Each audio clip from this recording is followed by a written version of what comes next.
Pessoal, tudo bem? Hoje é a nossa terceira aula do Desafio Horta Eficiente e o tema que eu trouxe para vocês é a dinâmica da primeira consulta. Na verdade, é um tema que eu não tenho falado muito, mas eu achei que seria muito interessante ele entrar aqui no nosso desafio, porque eu vou passar 10 passos de como eu faço toda essa dinâmica desde que o paciente chega no nosso consultório, como ele é recepcionado, como ele é conduzido, como são feitas as fichas, a primeira consulta, o exame clínico, até o momento de eu apresentar o plano de tratamento para ele, que muitas vezes é numa segunda consulta. Então vamos dar uma discutida nisso. Eu acho que vai ser muito proveitoso, para muita gente vai ser válido, né? Algumas informações aqui do que a gente não pode deixar passar, que vai agregar muito valor à nossa consulta, e outras informações que também são importantes quando a gente vai fazer o nosso planejamento, que a gente tem que obter essas informações nesse momento, na primeira consulta. O que eu posso dizer para vocês? Que eu vou mostrar 10 passos para que a gente possa encantar o nosso paciente, né, nesse percurso todo, para que quando chegar o momento de eu apresentar o plano de tratamento, ele esteja se sentindo muito seguro e tendo a certeza de que você é o cara que vai tratar dele, que vai tratar do filho dele, né? Ele vai ter muita confiança, vai estar depositando toda a confiança e ele não vai ter a mínima dúvida que ele quer tratar com você. E isso faz toda a diferença no momento da venda. Por isso que a gente vai levantar os tópicos que são relevantes para que isso possa acontecer. Eu diria que o primeiro impacto é quando ele entra na nossa clínica. Então essa clínica ela precisa ser bem organizada, precisa ser limpa, cheirosa, né? Um ambiente acolhedor, tudo bem organizado nos seus devidos lugares, os nossos funcionários sabendo o que eles têm que fazer, como conduzir as coisas.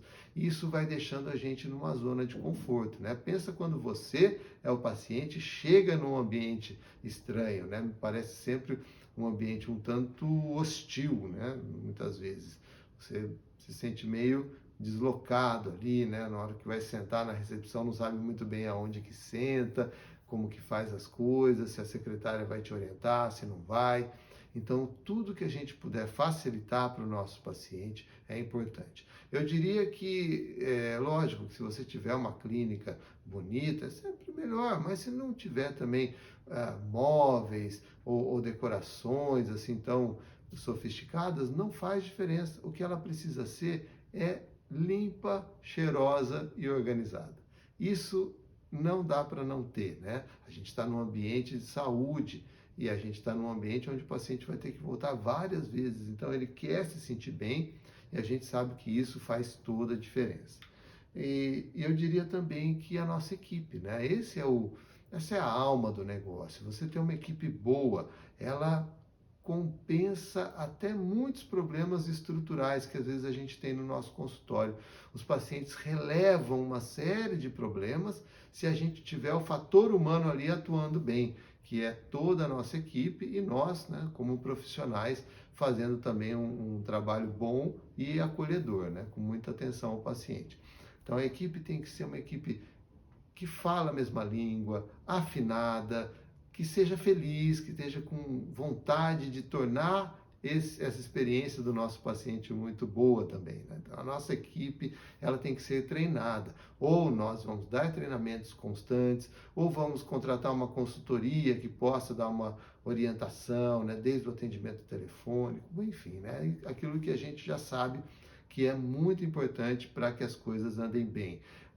Outro ponto, às vezes a gratificação. Se você puder, de alguma maneira, ter as suas secretárias com algum processo de recompensa, que pode ser uma recompensa financeira por fechamentos de primeira consulta, ou o que quer que seja, ou algum outro tipo de recompensa que não seja financeira, mas que possa estar validando o trabalho dessa nossa equipe, que possa estar estimulando para que eles tenham cada vez mais vontade de trabalhar e estejam felizes. Quer dizer, se a gente cresce, a nossa equipe tem que crescer junto. Se a gente está feliz, todo mundo tem que estar feliz junto, né?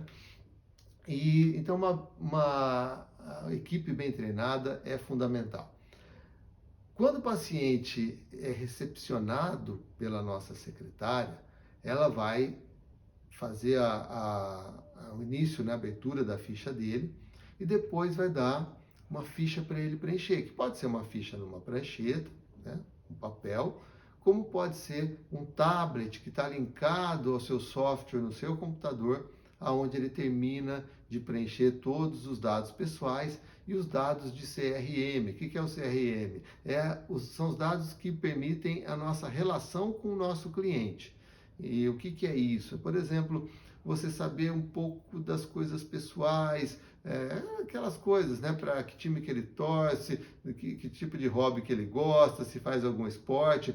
Parece que não, mas isso ajuda, né? Se tem filhos, quantos filhos, o nome dos filhos. Se você tem isso ali, vai te ajudar, pode ter certeza, né?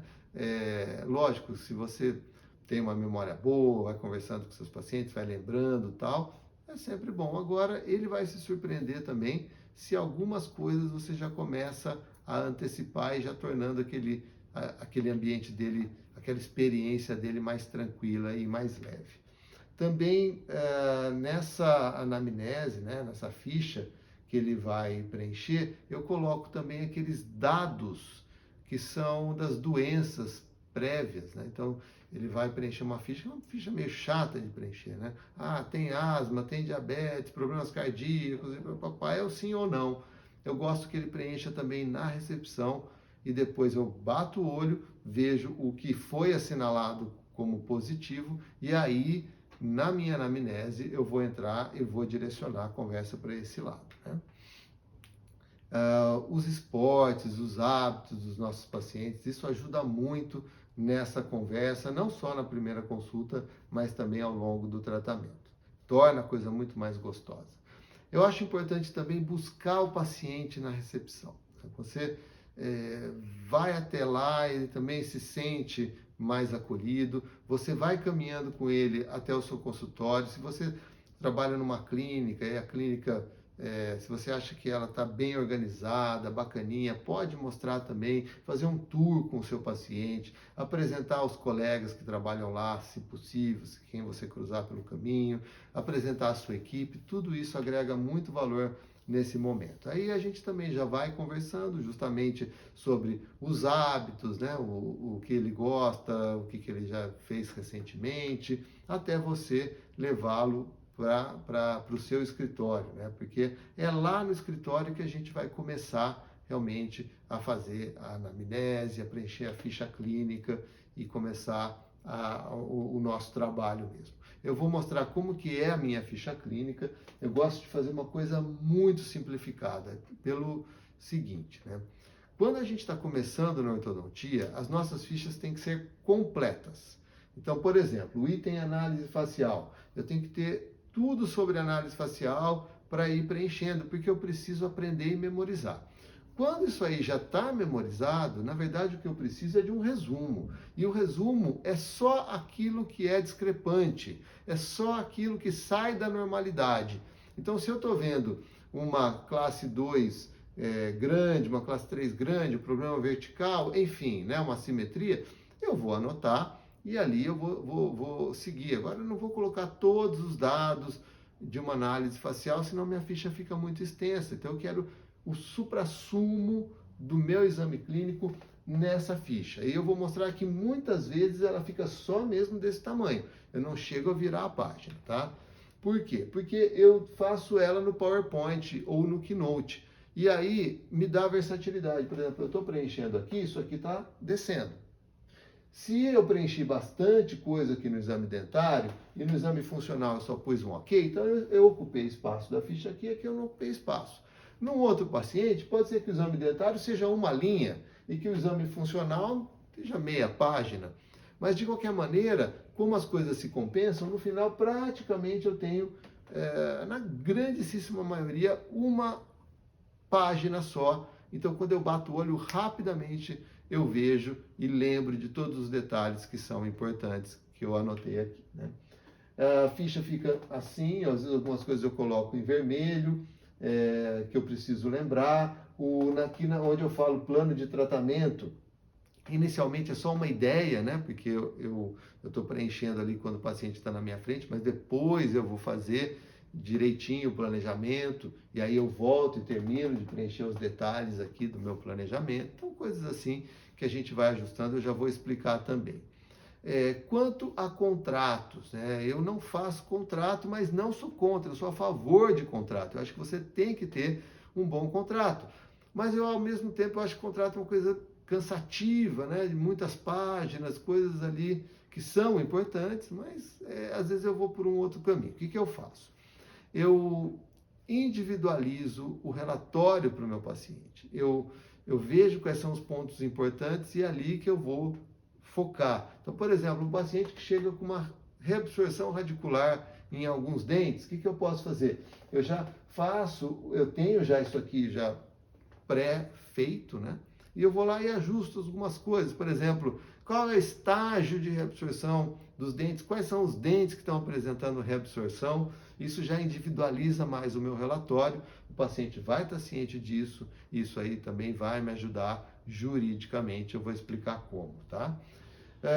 No segundo passo, eu vou trabalhar também aqui, enquanto ele está na minha cadeira ali no escritório, eu vou discutir a questão da indicação, que é muito importante, né? Se um colega, se é um paciente que indicou, a queixa principal, que nós vamos usar lá no planejamento, a história pregressa, que é tudo que ele já passou. Por exemplo, eu acabei de fazer um tratamento ortodôntico faz um ano, né? Esse tratamento foi feito isso, agora minha boca está assim, tal. Ele vai te contar uma história, né? Sofreu um trauma aos 12 anos de idade, fraturou o incisivo central. Preciso saber, né? Então, coisas que você vai, inclusive, estimulando para que ele possa te contar a história da boca, em geral, para você depois ter informações que são relevantes. A gente também vai trabalhar aqui, né, o exame facial, que é muito importante. O exame facial, eu vou falar, eu vou observar, porque eu estou conversando com o paciente, é um momento ímpar de eu pegar detalhes da face dele, melhor do que na fotografia. Tá? Mesmo em fotografias boas, né, como a gente viu na aula passada, dentro de um padrão, ainda aquele dinamismo de você estar frente a frente com o paciente é muito legal. Então eu vejo o sorriso, estou falando com ele, estou observando, né? Às vezes a gente fala alguma coisa engraçada, o paciente sorri, a gente já vai vendo qual é o tipo de expressão desse sorriso, o padrão facial, simetria, plano oclusal, se esse plano é inclinado, se isso incomoda ou não incomoda, selamento labial, é espontâneo ou não é. Então, olha quanta informação a gente tira daqui. E algumas coisas aqui do exame funcional, eu já vejo também enquanto ele está sentado no escritório, que é o meu terceiro passo. Eu vou observar respiração, deglutição, a fala e a postura de língua. Então, por exemplo, paciente classe 3, eu já fico de olho na língua. Porque é muito comum o paciente classe 3 ter aquela língua baixa. É muito, muito, muito comum. E aí o que ela faz? Ela projeta não só o incisivo inferior para frente, como leva esse incisivo meio de corpo. Então você percebe que o classe 3 aqui na parte da síntese tem aquelas raízes muito salientes, na grande maioria das vezes, porque é todo uma língua empurrando aquele processo. Então eu preciso estar muito atento a isso, né? Porque se eu não corrigir a língua, recidivas podem acontecer com mais frequência, então também tem que estar atento. Se eu ponho esporão, indico para fono, enfim, tudo isso eu já vou observando essa linguinha baixa logo no primeiro momento. Respiração é um outro ponto fundamental. Já aconteceu, não uma vez, mais de uma vez, de eu estar conversando com o paciente, perguntar para os pais, ele tem problema de respiração, e eu vendo que é um biotipo ali que não respira muito bem, e a princípio os pais comentam que não tem problema, e depois a gente vai insistindo, vai investigando e descobre que tem problemas importantes respiratórios, e aí a gente precisa orientar a levar esse paciente ao otorrino e lá fazer exames, enfim, a conduta indicada pelo otorrino. Mas nós temos obrigação de identificar, não de diagnosticar. Nunca, aliás, diagnosticar, né? Nunca olhar, por exemplo, numa teleradiografia, ver que os espaços aéreos estão diminuídos, que tem um sinalzinho lá de adenoide e comentar, por exemplo, que tem uma adenoide obstruindo as vias aéreas superiores, né? Isso não pode ser visto, não pode ser diagnosticado numa teleradiografia e nós não somos também, né, aptos a isso. E mesma coisa com língua, né, posicionamento de língua, a gente tem que alertar e indicar para os profissionais corretos, né, de se fazer esse tipo de avaliação. Na questão esquelética, aí eu já estou levando o paciente lá para o equipo e é ali que eu vou fazer agora os próximos exames. Então, quando eu vou ver o esqueleto, é muito simples, pessoal. Vamos entender uma coisa. Vamos supor que eu estou começando na ortodontia. Eu ainda não sei olhar um paciente e falar assim: olha, ele vai precisar do aparelho X, Y, vai ter que tirar um dente, ou 2 ou 4, vai ter que distalizar. Eu tenho um pouco de dificuldade com isso e eu preciso depois, com calma, sentar e fazer o planejamento, às vezes até discutir com algum colega ou com um professor. Tudo bem. Mas tem coisa que você pode fazer mesmo quando você está iniciando na ortodontia. Por exemplo, sentou com uma criança, né? Você vai olhar, aquela criança tem 9 anos. Você tem que olhar 3 planos, na verdade 4, tá? Mas 3 primeiramente, e depois vai ter um 4º plano que a gente vai também observar, que dependendo da idade ele pode não estar muito, né, muito evidente. Então eu quero olhar o transversal. É muito simples, né? O transversal dele é atrésico, é normal, ou essa maxila é grande? A mandíbula, né? É muito fechada, ou é muito aberta, ou é normal? Eu já defino. Rapidamente eu bato o olho e eu vou ver como está a questão esquelética e a questão transversal desse paciente. Se é uma atresia esquelética, se é uma atresia dentária, isso a gente sabe fazer e sabe definir muito rapidamente se o paciente tem problema transversal ou não. Depois eu vou olhar o vertical. Eu quero saber se esse paciente tem mordida aberta, mordida normal ou mordida profunda. Basicamente isso, tá? Lógico que eu já vou também olhando o esqueleto, né? Essa mordida aberta é só por causa da língua, é dentoalveolar, é funcional, ou é uma mordida aberta esquelética, porque tem um problema no osso, porque o problema que eu digo é a forma, né, mandibular, maxila cresce muito, roda a mandíbula para baixo, a mandíbula tem um ângulo goníaco muito aberto. Isso aí eu já posso perceber. Ah, mas eu não percebi, Eduardo, eu não consigo ver nada disso. Aonde você vai ver melhor essas informações? Lá na teleradiografia. Então não é a hora de você querer quantificar o problema ou querer esmiuçar muito o problema. Agora você tem que ver o geral. O paciente tem mordida aberta, normal ou profunda? Ponto final. Aí depois você deixa para quando for avaliar a tele, ver detalhes e quantificar o problema do paciente. Terceiro ponto é o antero-posterior. Como que é? Se o queixinho está para trás, classe 2, queixinho para frente, classe 3, está normal, classe 1. Bato o olho. Ah, ele está meio normal, mas tem 5 anos, 6 anos de idade e já está com um perfil reto.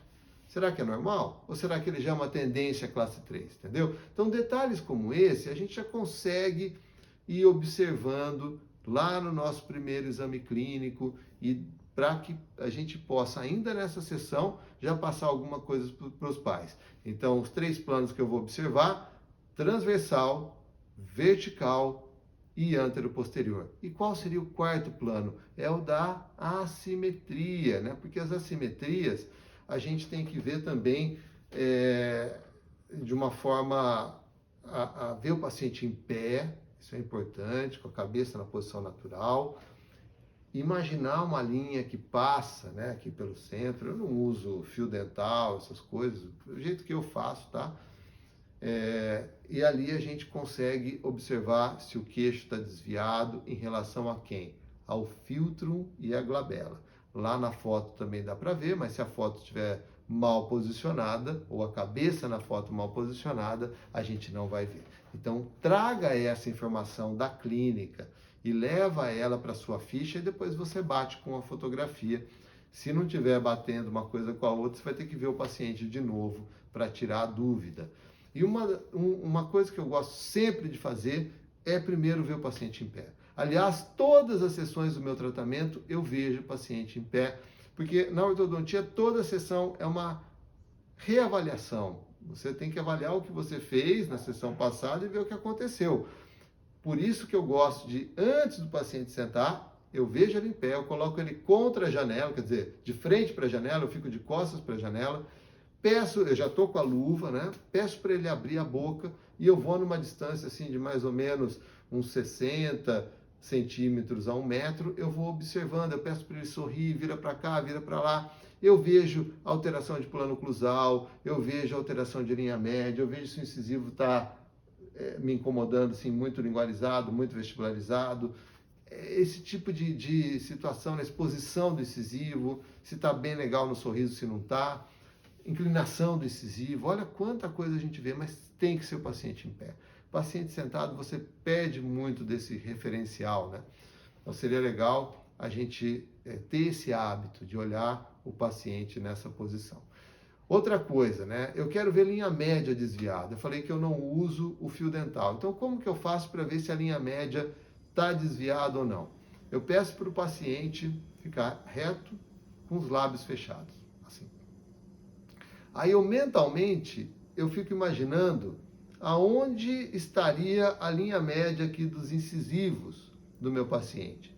Fico pensando, né? Eu acho que a linha média vai estar ali.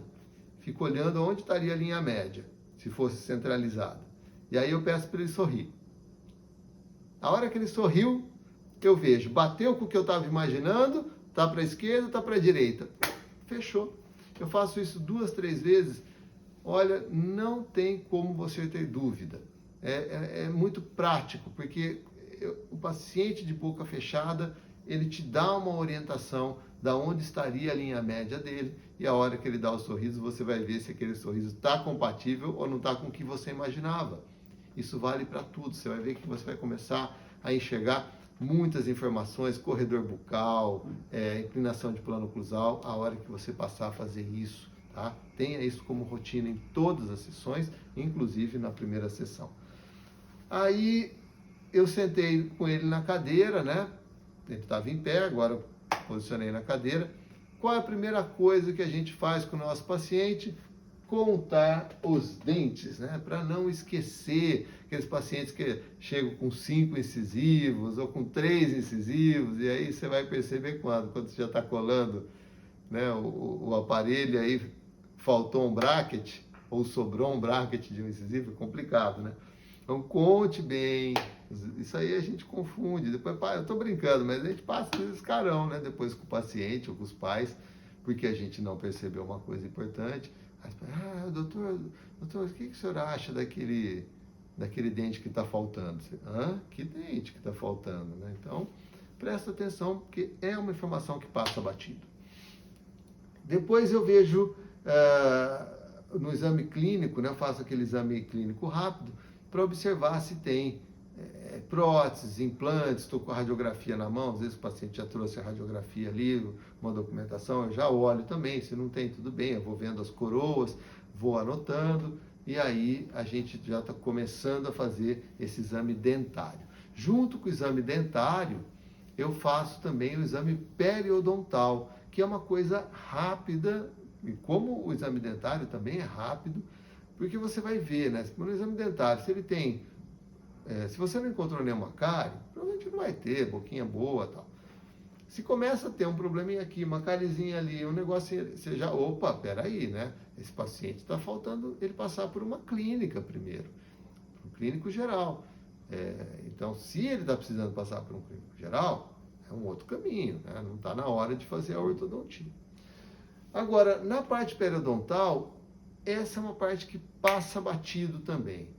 Às vezes o paciente já fez limpeza, já passou com um dentista há pouco tempo, e aí a hora que ele chega, eu vou lá, eu pego a minha sondinha periodontal, que tem no meu kit clínico, e coloco essa sonda em alguns pontos estratégicos.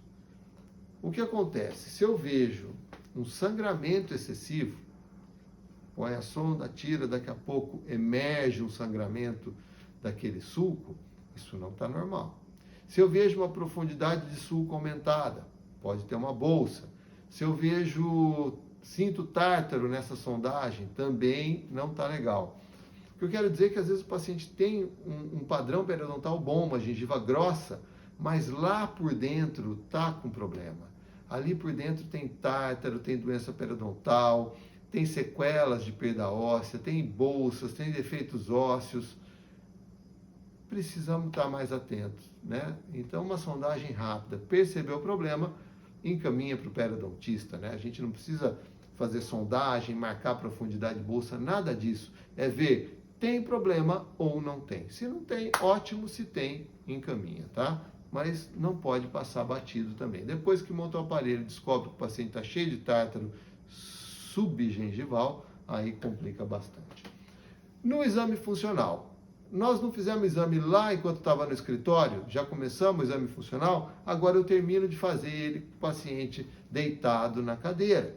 Eu vou ver relação cêntrica, eu tenho que manipular esse paciente, né? Uma hora a gente pode falar também dessa técnica de manipulação, que é uma técnica bem legal, né? Com uma mão, com duas mãos, para você poder posicionar, chama manipulação de primeiro intento, você poder levar o paciente para a relação cêntrica. A grande maioria, grandíssima maioria, a gente consegue, alguns pacientes a gente não consegue, mas precisa ter uma mão bem treinada para a gente poder entender isso aí, diferenciar uma coisa da outra.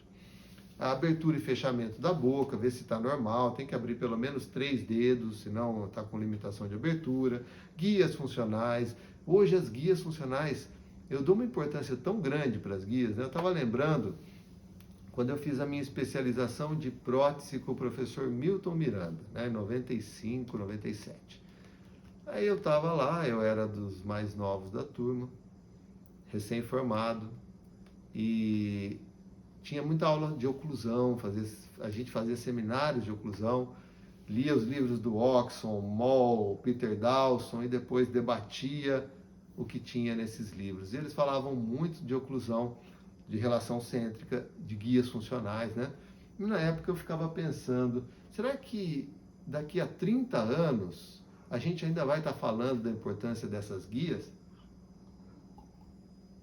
Será que daqui a 30 anos eu vou estar olhando e falar, realmente a guia é muito importante? Porque aqueles conceitos na década de 90, que eu estava estudando na década de 90, foram estabelecidos na década de 50, com o grupo da gnatologia, da cêntrica longa, né? Aqueles grupos de estudiosos dessa década de 50 já tinham conceitos de relação cêntrica, que hoje que mudou o nome, que vai para cá, que vai para lá, que é a mesma coisa.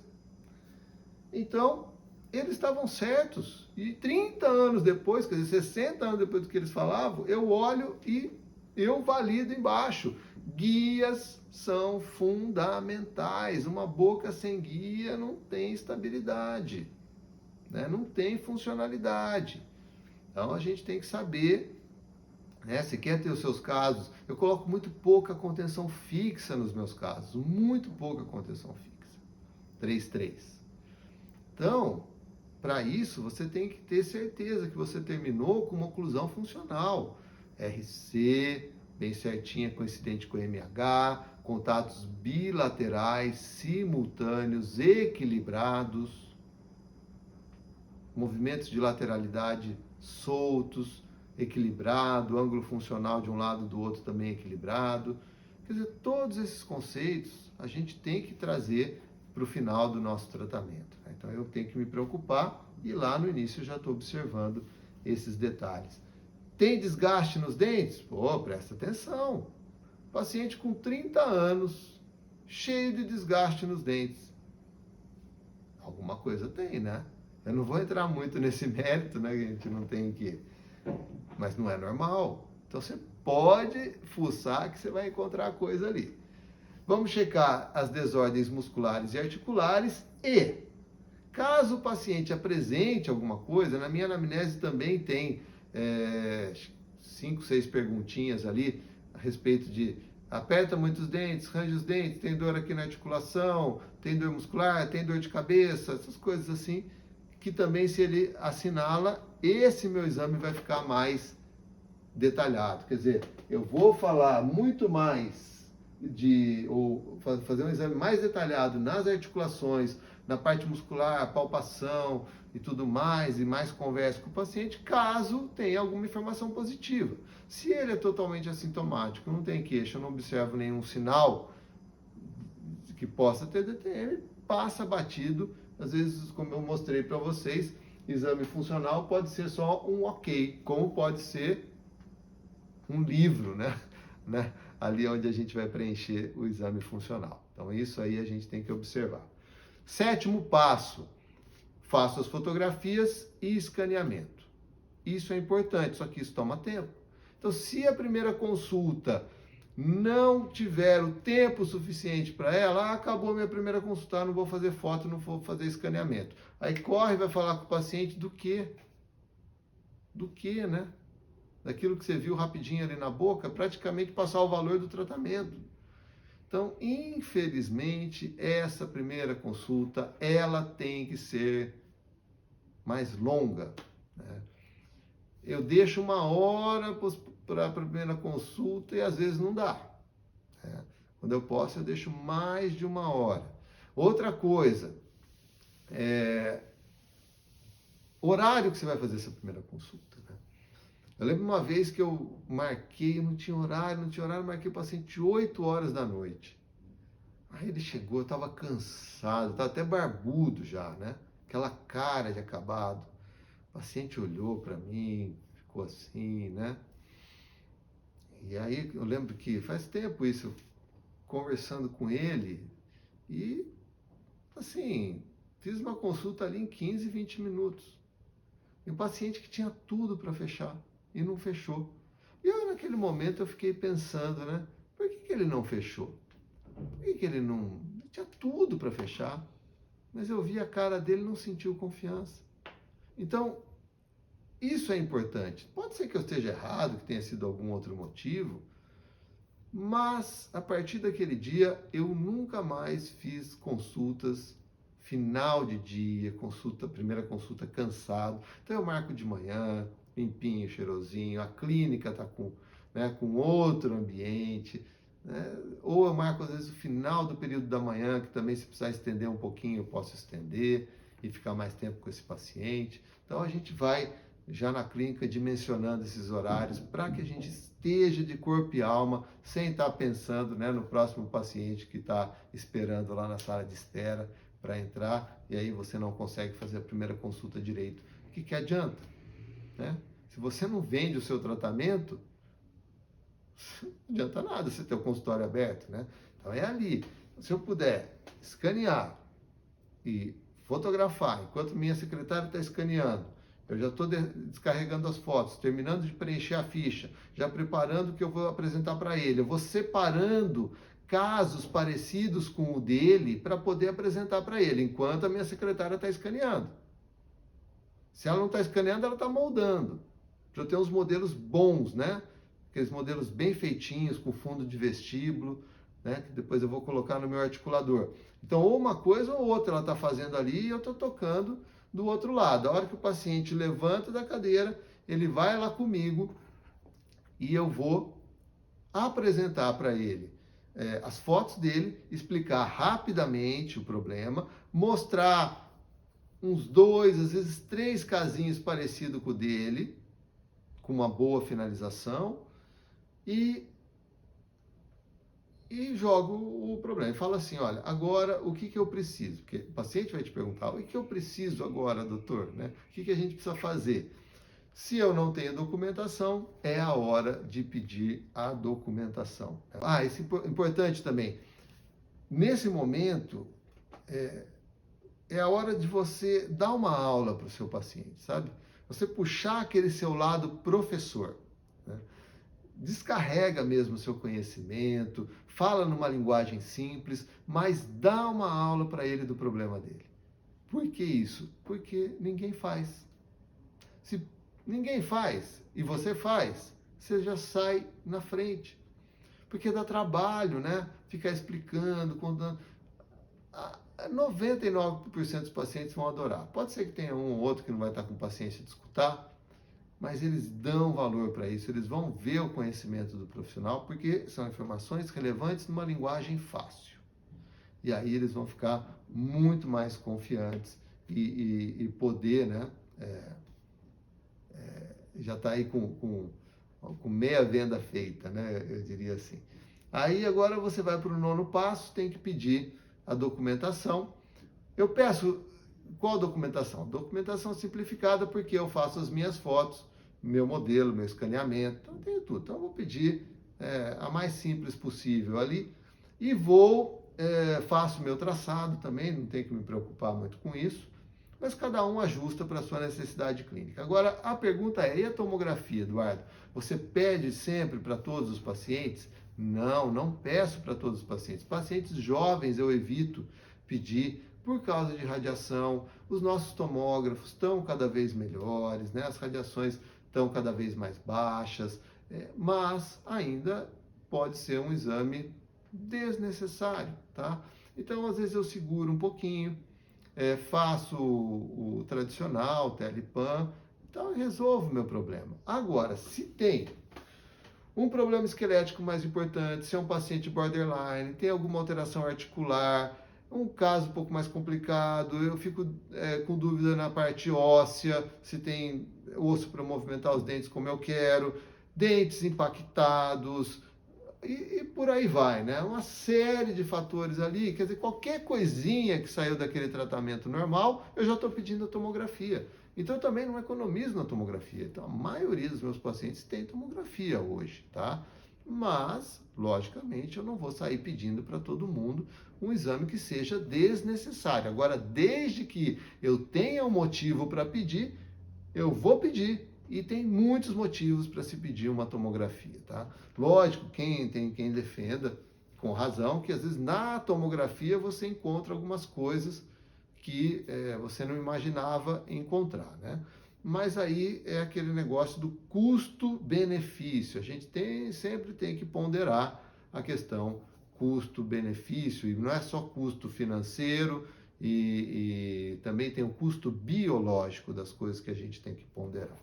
Já agora, seguindo aí para a última etapa, né? A 10ª etapa é como eu vou passar o meu plano de tratamento e o meu orçamento.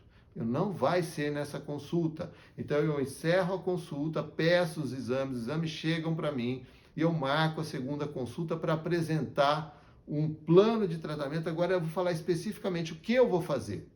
Eu já falei qual era o problema, vou reforçar, falar o que eu vou fazer, como que eu vou te tratar. Vai ter extração do siso, vai ter mini implante, vai ter mini placa, vai ter isso, vai ter aquilo, vai ter um aparelho X, Y, Z.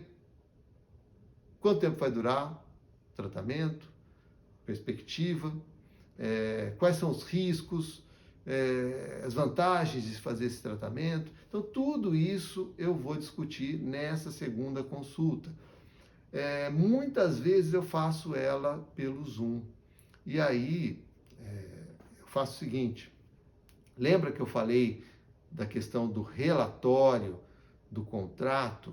Eu peço para o meu paciente a autorização, já gravando, para continuar gravando aquela nossa consulta. Ah, tudo bem, doutor, pode gravar. Eu vou gravar essa primeira consulta, essa segunda consulta, né? Segunda etapa aí da primeira consulta, eu vou deixar ela gravando, aonde eu vou explicar para ele tudo como é o tratamento dele, os problemas, os riscos e papapá, inclusive o acordo financeiro, e vai estar documentado, né? Então, tudo isso, de uma certa maneira, não é para brigar lá com o juiz, mostrar para o juiz, não é nada disso. Mas é uma coisa que a gente sabe que está documentada, né? Como a gente pede para o paciente assinar, é a mesma coisa. Então, é uma forma que eu encontrei, né, de fazer uma coisa rápida. O paciente não tem que se deslocar. Tem muitos pacientes de fora de Campinas, e aí eles não precisam se deslocar para vir para essa segunda consulta. eu faço uma apresentação no Zoom, ali eu posso compartilhar a tela, mostrar o que eu quiser, eu deixo tudo estruturadinho. Os pacientes adoram essa consulta virtual. Eu vou falar para você que aumenta até a taxa de conversão, tá? Ali eu vou colocar então no meu orçamento, eu vou colocar o valor do meu tratamento, vou colocar a mensalidade, né, que eu cobro o valor que é a entrada, depois eu cobro a mensalidade, que é uma vez por mês, todo mês até o final do tratamento, né? Ele vai passar a pagar a partir do mês seguinte em que iniciou o tratamento, no mês seguinte ele começa. Então, o tratamento, se ele quiser parcelar nessa entrada, ele pode parcela no cartão, não tem problema. Depois eu já coloco aqui os mini implantes, as mini placas, se sou eu que faço mini implante, mini placa eu encaminho para o Pedro, né, para o meu colega cirurgião. Então, aí eu já especifico tudo aqui no orçamento, coloco o que está incluído no tratamento, inclui aparelho XYZ, não está incluído no tratamento, extração dos sisos, ou isso, ou aquilo, né, um enxerto periodontal, é bom colocar, né?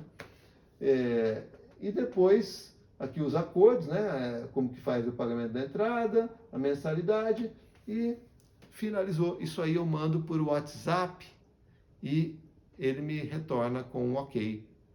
Ponto final. Aqui está feita a minha segunda etapa da primeira consulta. O paciente gostou, ele vai ligar, se ele quiser conversar com a esposa, com o marido, enfim, depois ele liga lá no consultório e agenda a primeira consulta. A minha secretária já está atenta a isso, né?